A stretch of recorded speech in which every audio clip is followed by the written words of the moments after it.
नमस्कार, स्वागत है आप सभी का एनएफ न्यूज पर। मैं हूं आपके साथ रोहित। बंगाल दंगा कांग्रेस का मसला नहीं है। जी हां, इस वक्त यही बात हो रही है क्योंकि एक ऐसा बयान आया है जिस पर अब कांग्रेस को घेरा जा रहा है। आपको बता दें कि मुर्शिदाबाद में वक्फ कानून के विरोध में दंगा हुआ, हिंदुओं को टारगेट करके मारा गया, उनकी संपत्तियों को नुकसान पहुंचाया गया। इसके अलावा बंगाल के और अलग अलग जगहों पर इसी तरीके से दंगे हुए, आगजनी हुई, हिंसा भड़की, जिसके बाद बीएसएफ उतारनी पड़ी, केंद्रीय बलों को स्थिति नियंत्रण में करने के लिए उतारना पड़ा। अब ऐसे में जब हिंदुओं पर अत्याचार हुआ तो फिर तमाम सवाल किए जाने लगे कांग्रेस से और तमाम पार्टियों से, क्योंकि कहीं ना कहीं ममता बनर्जी इन सब की साथी हैं। और सबसे जब सवाल किया जाने लगा कि आपके गठबंधन वाली सरकार में इस तरीके से हो रहा है, तब फिर आप लोग खामोश क्यों हैं? तो उस पर बयान दिया जा रहा है कि बंगाल दंगा अभी इतना मसला नहीं है और अभी महंगाई पर चर्चा करनी जरूरी है। जब बंगाल जाएंगे, जब बंगाल का दौरा करेंगे तो उस पर बातचीत की जाएगी। अलका लांबा ने बयान दिया है, जी, कांग्रेस की नेता जो कि कई चुनाव भी लड़ चुकी हैं, और उन्होंने ये बात कही है। क्या कुछ कहा है अलका लांबा ने, पहले वो सुनिए। मैं फिर कहूंगी, मैं अभी जो मुद्दा मेरा है, महंगाई महामारी का रूप ले रही हूं, मैं कह रही हूं अभी उस तक रही है। मैं बिल्कुल 23 तारीख को, 22 और 23 को बंगाल के दौरे पर हूं, कलकत्ता में मिलूंगी। इन सब चीजों के जो जवाब है, मैं एक प्रेस वार्ता वहां कर रही हूं, बिल्कुल देने जा रही हूं। हम किसी भी चीज से जो है वो मुंह नहीं मोड़ रहे हैं, पीठ नहीं दिखा रहे। हम डटकर मुकाबला, पूरे देश में कहीं पे भी हिंसा हो, महंगाई हो, बेरोजगारी हो, अन्याय हो, महिलाओं के साथ बलात्कार हो, उनके पांव में कील खोदे जा रहे हो, हम इनको जवाब देने के लिए पूरी तरह से मुस्तैद है। तो अलका लांबा का बयान आपने सुना। वो कह रही कि जब पश्चिम बंगाल जाएंगे, कोलकाता में बैठेंगे, प्रेस कॉन्फ्रेंस करेंगे, तब जवाब देंगे। अभी बहुत बड़ा मसला ये नहीं है यहाँ पर, अभी मसला महंगाई है। ठीक है, महंगाई भी मसला होना चाहिए, लेकिन जब इतने बड़े मुद्दे पर पूरे देश में चर्चा हो रही है, तब फिर कोलकाता जाकर ही जवाब देना उचित कांग्रेस समझ रही है। हालांकि कांग्रेस में ही दो फाड़ हो गई है, इसीलिए खबर बताना जरूरी था, क्योंकि अधीर रंजन चौधरी दूसरी तरफ ममता बनर्जी की सरकार पर हमलावर हैं और वो कह रहे हैं कि हिंदुओं को मारा गया, पीटा गया, उनको अस्पतालों में ऐसे फेंका गया है, उनको कोई पूछने वाला नहीं है। पुलिस वालों के साथ भी यही जाती हो रही है। और मैं अगर ये बातें बोल रहा हूं तो मुझे भाजपाई और संघी कह दिया जा रहा है।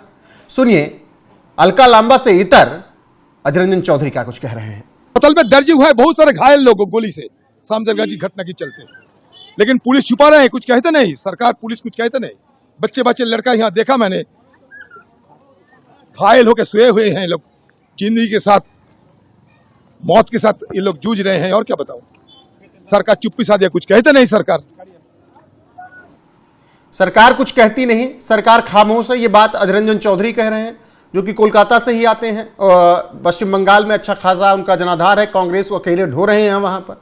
दूसरी तरफ अलका लांबा के लिए दिल्ली में बैठकर ये मसला नहीं है।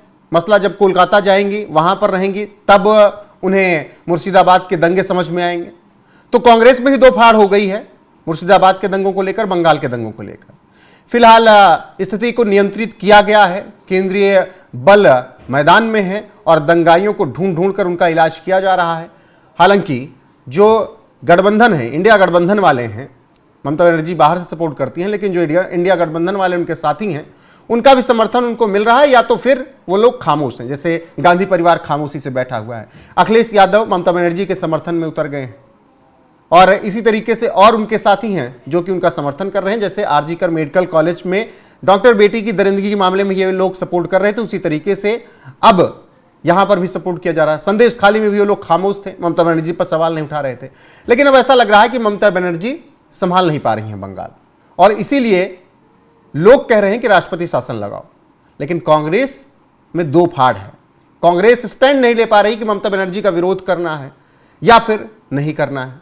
अधीर रंजन चौधरी उनके खिलाफ मुखर होकर बंगाल की सड़कों पर घूम रहे हैं और हल्ला बोल रहे हैं और ममता बनर्जी की कमियां गिना रहे हैं और बता रहे हैं कि मुर्शिदाबाद दंगों में किस तरीके से हिंदुओं को मारा गया, उनको टारगेट किया गया। वहीं दूसरी तरफ अलका लांबा कह रहे हैं कि जब जाएंगे कभी कोलकाता 23-30 में, 23 में, 24 में, 22 में, तब फिर वहां पर इन सब सवालों का जवाब देंगे। अभी मुफीद वक्त नहीं है इन सब बातों का जवाब देना। तो इससे आप समझ सकते हैं कि किस तरीके से कांग्रेस में इस वक्त सिर्फ फुटअव्वल बंगाल के हिंसा को लेकर मचा हुआ है। आपको बता दें कि वक्फ संशोधन बिल जब 2 अप्रैल को लोकसभा में पेश किया गया तो पास हुआ, 3 अप्रैल को राज्यसभा में पेश किया गया तो वहाँ पर भी बहुमत से पास हुआ। इसके बाद रामनवमी के बाद राष्ट्रपति की मोहर लगी और कानून भी बन गया।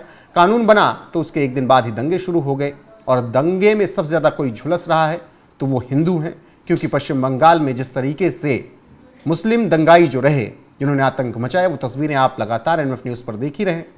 ऐसे में जिस तरीके से कांग्रेस में 2 रास्ते इस वक्त हैं, एक रास्ता वो है जो अधीर रंजन चौधरी देख रहे हैं और ममता बनर्जी पर सवाल उठा रहे हैं, एक रास्ता वो है जो अलका लांबा देख रही हैं और वो इस पर अभी बोलने के लिए उचित वक्त, उचित समय देख रही हैं, और गांधी परिवार खामोश है।